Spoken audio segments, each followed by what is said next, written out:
Pia, sentimental journey kung ilarawan ni outgoing PNP Chief Director General Ronald Bato de la Rosa ang kanyang pag-iikot at pamamaalam sa 3 police unit sa bisperas ng kanyang pagreretiro sa serbisyo. Unang pinuntahan ni PNP Chief de la Rosa ang Counterintelligence Task Force o CITF para magpasalamat at manguna sa donning of ranks ng mga na-promote na opisyal. Ito raw ang PNP unit na nakapagbigay sa kanya ng highest point sa kanyang pamumuno, lalo't napakahalaga raw ng ginampanan nitong misyon sa kanilang internal cleansing program. Kahit nagtampo raw sa kanilang ilang mga district director at kahit regional director pa ng NCRPO, dahil sa minsang di pakikipag-ugnayan sa paghabol sa mga skalawag na pulis, ay ginawa pa rin nila ang tungkulin. Nakikanta pa si Bato sa kanila. Pagkatapos ay pumunta siya sa PNP Drug Enforcement Group o PDEG.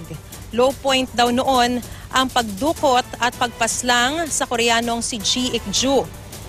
Pero nakabangon daw ito at ngayon nangunguna sa war on drugs sa paghahanap sa mga high-value target. Naiyak pa si Bato nang handugan siya ng mga rosas at awitan ng thank you. Huli naman niyang inikutan ang Caloocan na naging kontrobersyal noon dahil sa magkakasunod na pagpaslang sa mga binatilyong sina Kian Lloyd de los Santos, Carl Angelo Arnaiz at Reynaldo de Guzman. Muling giit ni Bato, hindi nagsisinungaling ang DNA test na nagsasabing hindi si de Guzman ang batang natagpuan sa creek sa Nueva Ecija.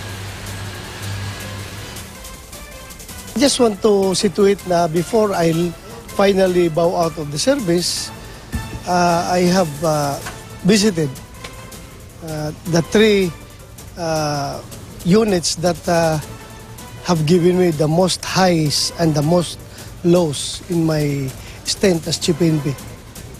Ako, sentimental na tao. I value relationship very much.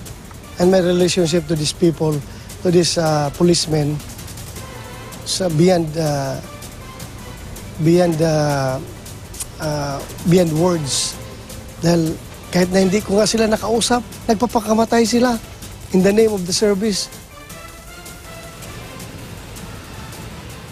Pia, abiso ni PNP Chief de la Rosa sa kanyang mga tauhan, patuloy na maging tapat sa paglilingkod sa bayan at mahalin ang uniformeng kanilang suot.